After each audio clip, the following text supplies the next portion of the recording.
You can read a lot about a tabletop role-playing game and form some very technical, deep opinions about the game, how it functions.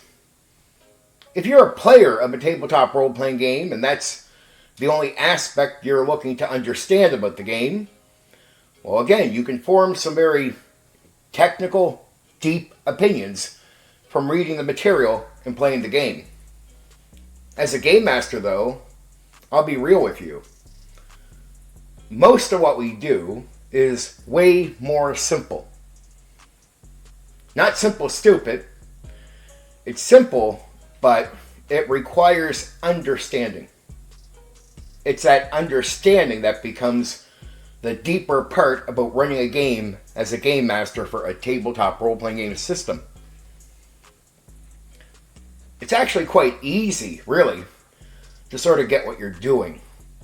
It's the time you spend doing it which really deepens your knowledge and makes you even better at what you're doing. Instead of things becoming more technical, they become way more simple. Communication between players with their characters is very good in all tabletop role-playing games. It's true. You're working together, and you're working for your own character, but you have other minds around you. And all of it is to sort of work together regardless to which path you're choosing. That's sort of the aim. You have access to people. Either you're working directly together, or at least you have access so they can help you work towards what you need to work towards with your character. Creating that communication, how important is that in a tabletop role-playing game? It's deeply important. It's actually a core element of the experience that you really want to have. You're there to socialize, but you're not doing it just in person, you're doing it through characters. As a player, your job is not to really need to understand everything. It really isn't. That's not a requirement of being a player in a tabletop role-playing game. But it is a requirement of the game master to start understanding the deeper lines underneath everything. Okay, what about communication? How does that happen? Well, sometimes you can get people that are just so social, they'll get in with that character, maybe based on mood that night too, and they'll talk, other people will talk, and things happen. Well, as a game master, when I was young, I seen that happen, then I would see a group where they would barely talk with characters. Well, that becomes an issue in the game. A real issue. How many times are you playing a game where the characters don't talk that much, and one player is going to run off with their character and do something? Could be in a fight, could be just about anything. But they're doing it, and there's no mention to the other player characters what's going on. Nobody really knows what's going to happen until that player does that thing with their character. And why is that so common in every tabletop role-playing game? That you see things like that happen, where there's a lack of communication, and there's a player with their character doing something where they did not inform the others at all. No sharing of thoughts. Well, what about the other problem? You'll notice that players are thinking deeply about the situation. Now, it'd be effective if the players with their characters talk to each other, shared thoughts. Oh, maybe it could lead to action, where one player is confused and trying to figure something out. Maybe another player would hear what they think and say something that would clear up their thoughts and let them get to an answer where they can go, what about doing this? Well, you'll notice it just doesn't just happen. With some it does, like I said, mood, that night. But what if you really need it to happen? What if you're a game master that realizes the effectiveness of communication, and you're going like, what do I do? How do I get these people talking to each other? And you might start thinking all kinds of really hard, difficult ways to get the conversation rolling, to get them talking. Well, let me be honest with you. It becomes simple, and I'll give you an explanation of how you get your players through character, talking more, sharing more thoughts. It's not deeply technical at all. I wish I had a deeper explanation so it sounded more impressive what I'm about to tell you. But it's not. A question. A non-player character walks up to the group. Maybe they're at the famous inn at the start, the bar, the tavern, whatever. Regardless to where they are, an NPC will ask a question of one character. Right? And they get a comment. They get words spoken out loud. You'd be like, well, what kind of question do you need to ask? It can be basic. It doesn't matter. It's all about getting somebody to speak and the mind moving forward. When that player starts thinking and they start speaking, they'll want to speak some more with their character. It's a push. Maybe now they'll mention something to the rest of the players. Well, maybe if they don't, maybe another NPC could walk up. Either way, it's not a technical trigger. It can be simple. Most of the time, that first little nudge will be enough to get people thinking and speaking out loud. That player speaks with their character first, maybe in response, and then you'll notice they will say more to the others. Well, that means you got the others now triggered. Minds moving forward, ready to react. As one person says something, the others feel obliged to maybe speak. And they will. They'll feel that pressure to now talk with their characters. And a conversation can form, and they're talking more. Well, that's one moment. That's a start. Now, throughout the game, and other moments that you have opportunities to trigger the conversation, say something with an NPC. You do that. Here's some small advice. If you do have a player that is confident, you know will speak through character, well, don't wait for them to initiate it. Speak to them outside of the game. Hey, if you're at a campfire or in a situation where there's not much talking, could you say something simple to get a reaction, to get the other players talking through character in the game? A player will feel, like you've complimented them. You're coming to them to do an activity. I've been game mastering since 1991. I've never had a player feel insulted or held back by that. They feel like, oh, he's coming to me. Yeah, I am. Because you are capable, and I'm acknowledging it. So I'm going to ask you, if things get quiet, could you speak up? Something simple, though. I won't require more. And at the campfire, that simple statement, simple question to another character starts the ball rolling and getting them talking. Now, the more technical conversations, the deeper dialogue between characters, well, that's all good, that's all important, but I'm talking about how do you make it happen, especially when you don't see it happening, when it's not happening in the game, when you know the quality of the game improves for the players when they speak more in character. You'll know this. Any session where there's more talk, players have more fun. Pretty simple to notice. It's true in every tabletop role-playing game. So you'll notice it improves the experience, but it also does something. It gets them talking more about what's going on, right? Gets thoughts out there. Gets them figuring things out. It gets them working as a team mentally. All kinds of positives go along with talking. And you don't want it just to happen at the campfire, just to happen at the inn. You should pay attention to it as a game master. And early on, you don't got to do this forever. The idea is to, in those first couple of sessions, is to make sure conversations and talk is being triggered. Why does this work? Why is this good for other parts of the game? Well, people start talking through their characters more and saying what their characters think. Now, that thought held back is being stated out loud. Now you have player characters asking the other characters what they think. Simple questions. It's getting information out, communication. And that's teamwork. And the more they do it, that's why you want to trigger it more than once. The more they talk, the more they can deal with the mind game that they're in. The puzzles, simple to advance. And I don't mean puzzles, but the puzzle of the game itself. You want them working together. And part of working together means speaking, communication.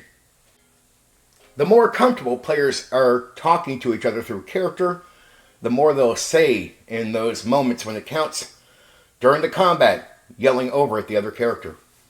Actually, you don't see that often in tabletop role-playing games with certain groups. Actually, quite often, you don't see it at all. When hollering to another character would be so effective in a fight. I mean, we see it in all kinds of combat situations in life. Maybe in video games where you can use the mic. You're yelling to the other guy, what's going on? And that works. That's teamwork, and it's effective. It's just as effective in a tabletop role-playing game in situations. Communication is so key. What happens is a lot of people, when they're not speaking, are playing the game sort of solo. They're thinking of what will they do with their character? How will they help the situation? And that means they're not playing with the team. They're not thinking with the others. They're not sharing their minds together to overcome the challenges. It's a lot of individual play where it is an attempt to, I guess, work together, but it's ineffective. That communication is way more effective. It shares thoughts. It brings you to answers quicker. It's way better. When you work all as one mind, you're powerful in a game, as a group. People ask me all the time why I like pure theater of the mind, even in combat. Why I stay away from miniatures, right? For the most part. Doesn't mean I do completely. But why I prefer, if it's just up to me, going to pure theater of the mind. And I can do it. And with Dungeons and Dragons, for example. Large combat, small combat. I have a good memory. Right? That's it. I'll be honest with you. That is skill and talent. And not everyone can do it. So I don't hold it over everyone's head who uses miniatures or paper to keep track of things. It's called immersion. I don't mean being immersed as in like you're immersed in water. But that type of being immersed into a movie. You're watching it, you're so into it, somebody says your name. Your ears aren't plugged, but you don't notice. They have to poke you maybe on the shoulder to get your attention. Oh, I was watching the movie. Sorry about that. Being immersed in your imagination is key. I'll give you an example if you don't totally understand what I'm saying. Say you're reading a book. Any story. What are you doing? It's a play on the imagination through reading words, right? And the better books really have you in your mind. It's like watching a movie. You know what I mean. Well, that's really important. Now, you'll notice it's happening if you pay attention in other parts of the game where, say, a miniature is not being used. But when you get to combat, it's there too. It can be very intense to be inside of your mind. It's one thing to be looking down at a figurine. It's another thing when you have to see the combat through your mind. In that first-person view. The monster in front of you. The details. The shadows coming up behind you. It's intense. It lets you tell the story through imagery. And what are you? You're immersed. You're immersed in the combat as much as you're immersed in any area of the game where it's description and words being given to you. Now you'll notice you have a better time searching for rooms if it's done well than you will in a combat scene using miniatures. You might think to yourself, it's more effective to use miniatures so you don't forget details. In all honesty, you can bypass that. Notes are effective for people with that they feel they have a poor memory, but even people without a perfect memory can usually be okay with pure theater of the mind. There's an immersion that is unique, an experience, an intense one. The pace, the flow of combat I find to be better here. It still comes down to the performance on my end as a game master, but I keep you in your mind. I truly like players being immersed into the game throughout the gaming session, as deeply as I can get them, constantly in their mind, focused on the words I'm saying, playing the game, and being here. Just like they would with that movie. You might ask me how to do pure theater of the mind without running into trouble, say during combat. Well, I'll put it this way. Structure is always important when you're describing things. Simple structure you can understand. What's up, what's down, what's forward, what's right or left.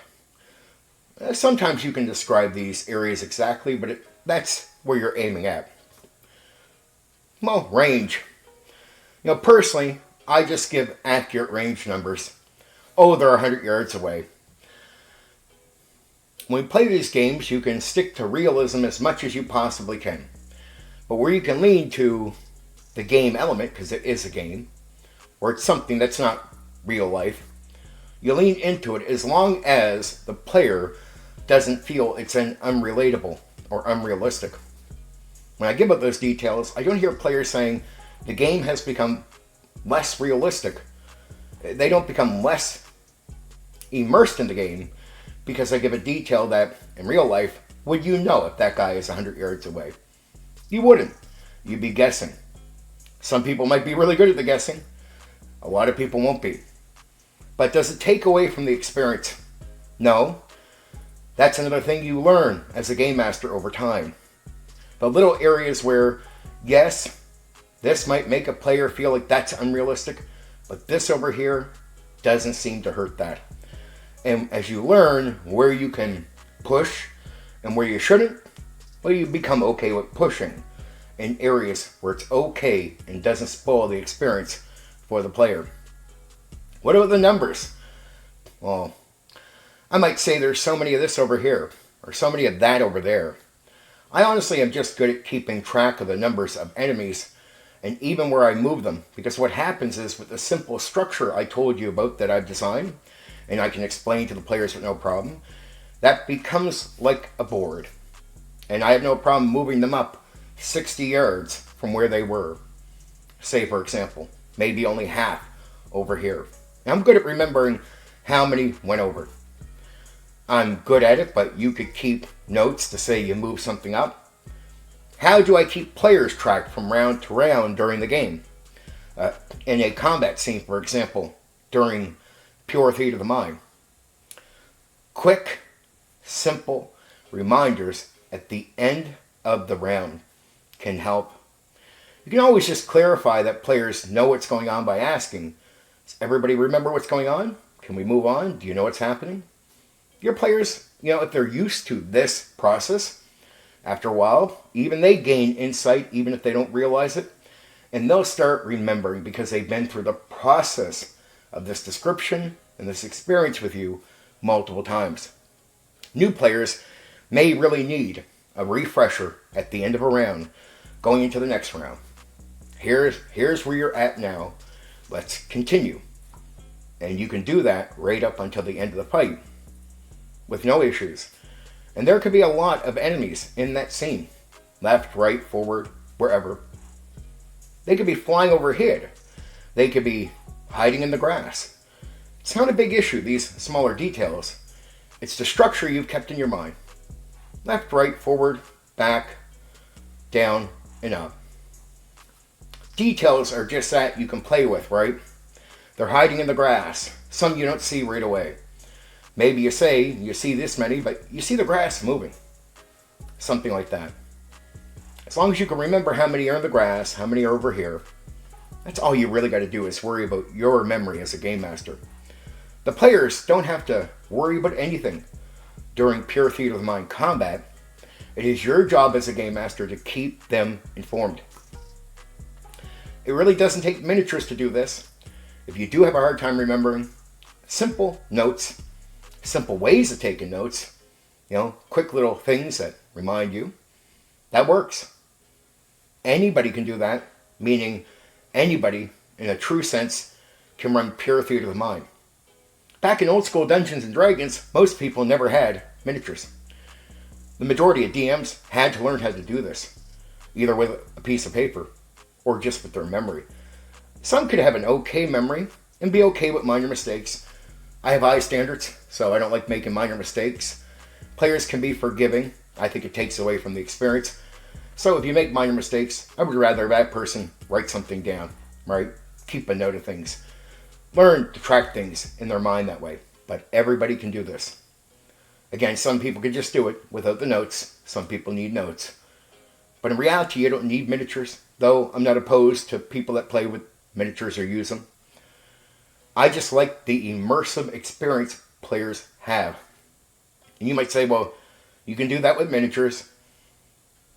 I would just simply say I disagree that you could get to the level that I'm looking for through use of miniature figurines on the table. I think to truly be in the mind like you are when you read that book, I need you there in description through words and keep you there. It will surprise you as a player how well your mind works the more you do this. Read a book.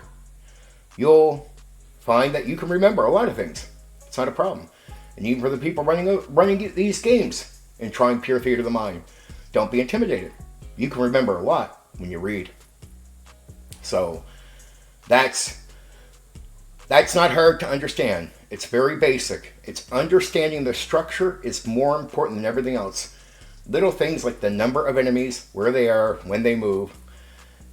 It's easy to remember that somebody moved up from the 100-yard point to the 40-yard point, 40 yards away. What I would say is don't be afraid to use accurate range numbers. That helps how far somebody is away because we have rules in almost every tabletop role-playing game for movement and whatnot.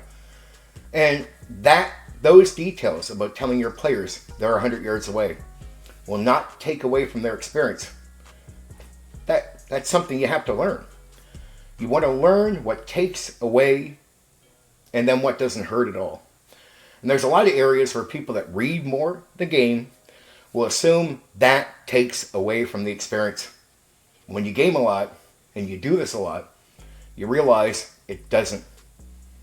I've been running games since 1991, as I said, and I've never had a situation where a player told me afterwards, you told me the goblins were 100 yards away in that Dungeons and Dragons gaming session. Man, that spoils my experience. It takes me out of the game. I've never heard it once. Everyone enjoys it like they do reading a book. The players will enjoy pure theater of the mind, especially in combat, as long as the game master can handle running it, remind them, and keeping them on track. It's not up to the player to worry about anything. They can either play with the figurines or play with the pure theater of the mind, depending on how the game master decides to handle it. A game master reminding them of the information around them refreshes their memory, helps them keep the imagination floating, and keeps them immersed in the gaming session. Here's a great example of something you start figuring out that's more simple. Like look at a game like the tabletop role-playing game Traveller. For many years, I heard people had a hard time understanding Traveller. They were intimidated by it. Intimidated to even run it as a game master. Well, I understand Traveller very well. It's really simple. It's not hard. You don't need to write out a plot. Though you need a bit of a world to start with, places to go, but only a few things. Only a minor few things. And they give you the tools to make those. A couple planets, an area. Then you put in what they call plot hooks. But let's take the word plot out. And these are just little minor things. Could be you have somebody who wants to blackmail you, right? They're trying to blackmail you. You don't know the bigger picture. The bigger picture is the plot. But you don't know it at that point. That's just a pressure. Your character has someone out there trying to blackmail. Or maybe the group has somebody out there trying to blackmail. That's pressure. In Traveller, plot is not the first thing you focus on. It's pressure. How do you set up everything? Well, you're at your spaceship or your home or whatever, right? As a game master, that's all you set up. A basic place for them to be, that's understood. A minor amount of options where they can travel. And you give some minor pressures. Maybe you have somebody blackmailing. Somebody has an ex-wife. Somebody has someone out there that they need to make money for.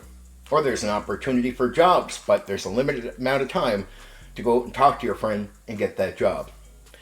Pressures in a game like Traveller are just to make sure the players don't sit still. The longer they sit still and do nothing, the more inactive they are. Well, first the game becomes standstill and gets boring. But what it is the pressure start coming in on them. That's the idea, to keep the game actively moving. The blackmailer is going to be doing something. If you don't do much, at one point, whatever action it is coming at you directly. The jobs, well, guess what? You waited a day, they're gone now. And money might be really important. You're broke. You can't get in many places. You need to repair your ship or what have you. So opportunities are gone. And that's what it's all about, creating small little pressures. Now, what about plot for a game like Traveller? Well, plot develops itself mostly. You start off with all these pressures. It's not hard for your common sense to start thinking, okay, maybe there's areas where they want to work, but it's being taken over by gangs, groups. Maybe the blackmailer is connected to the groups. He's helping get money to keep them afloat, to get them in areas, right? And to keep pressure on people to stop them from trying to move in that area and, trying to maintain its safety. They want to move somebody like you won't. Now you're getting a bigger picture. It's developed. So now the blackmailer is trying to blackmail you. You're going to go down for the jobs because you're looking for jobs in a good area where there's jobs, but you're going to encounter that there's groups down there trying to take over the place. Now the plot starts really bringing you into it. Well, that blackmailer is trying to get money from you, but also scare you from even trying to go down to that area because they think you might be a threat towards the groups they have down there trying to take it over. The plot will easily, through common sense, develop itself. In Traveller, you don't even need to start off with a plot. And the plot can be minor, and then you can move on to another plot, so you don't even need an underlying plot throughout the game. The game can just simply go forever if you want to run it that way. So there's some simple techniques, but what's the rest as a game master? How much harder would it be? What else are you doing? Not much. So as somebody running the game, it's simple. Players are going to look at their options now. When you had them run into something, it can never be instant.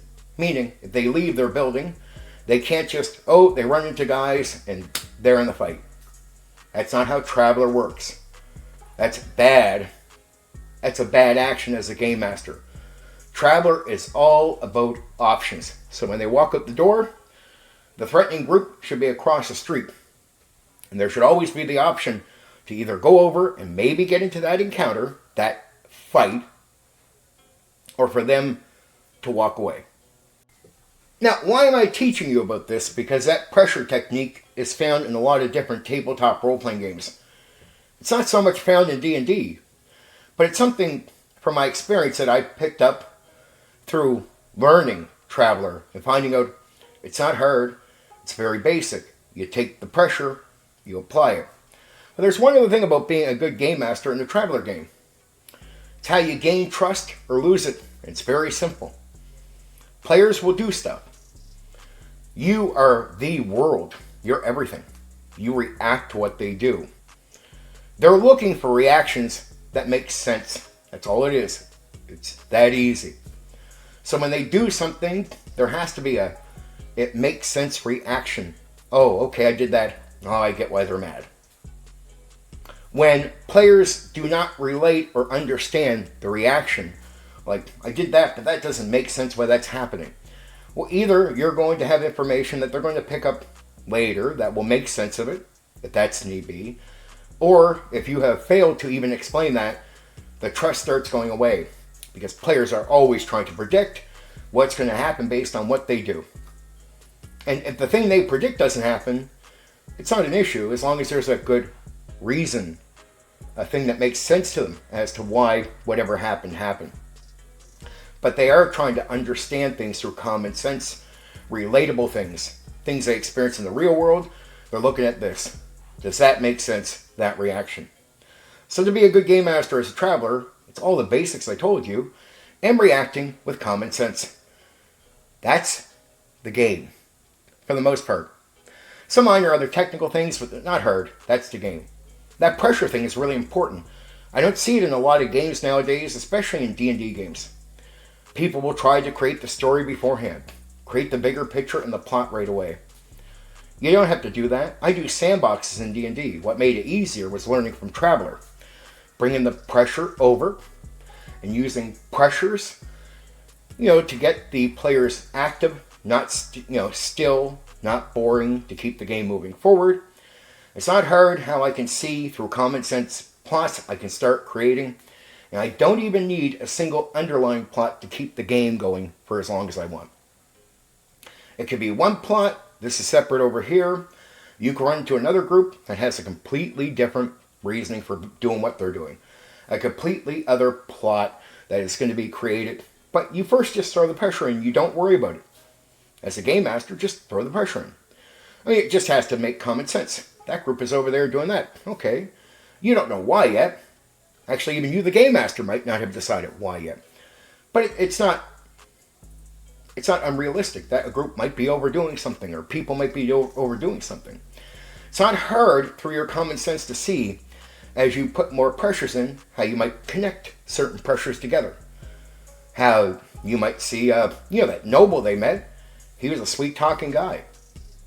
But wait, you start hearing that the group knows who he is, right? Oh, what if there's a connection? Well, you haven't had to make it up, but you can see it. You can start developing it.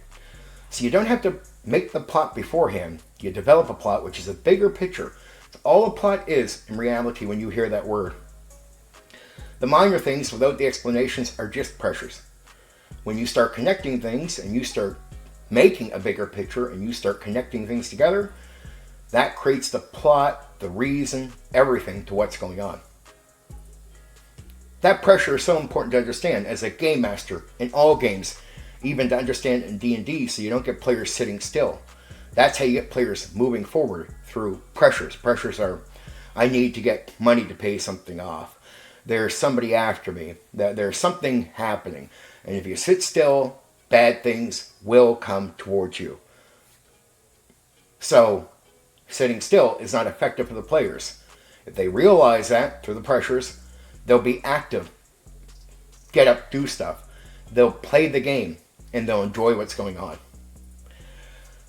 So when you hear a lot of technical talk out there, which I do about these games, a lot of it doesn't make sense to me because it gets away from the more simplistic understanding.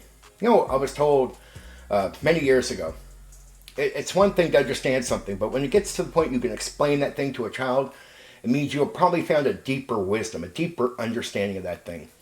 And that seems to have happened with my experience in tabletop role-playing games. What was technical at first becomes simple. A simple thing to understand. And the effectiveness of the simplicity of these things is not stupid. It's simple, genius. And it works. So when you try to dig into stuff in a tabletop role-playing game, look for a more basic understanding of what's going on than to try to keep it technical in your mind. It might be somewhat technical, but what is it really trying to do? What does the designer want from the game? What's the purpose? That's what you're looking for, and that deeper understanding improves you as a game master. The more you understand, the more you can have fun, the more you can do, and you can do it without tripping over things that you might be worried about, because there's nothing, in all honesty, to worry about. Tabletop games, at the end of the day, role-playing games, are much more easier to run, do, than you think. Look, it can sound difficult when somebody tries to explain these things to you in some way, but it's really not. It's really not. It's more do, understand, gain wisdom. And as you do gain the real wisdom, it all becomes more, that makes more sense. That's easier to understand. That's easier to do. And that's very true. Now, at the end of that understanding, when somebody comes up to talk to you about the game, it can be very hard to give them some impressive description of what it is when you realize just how simple it really is.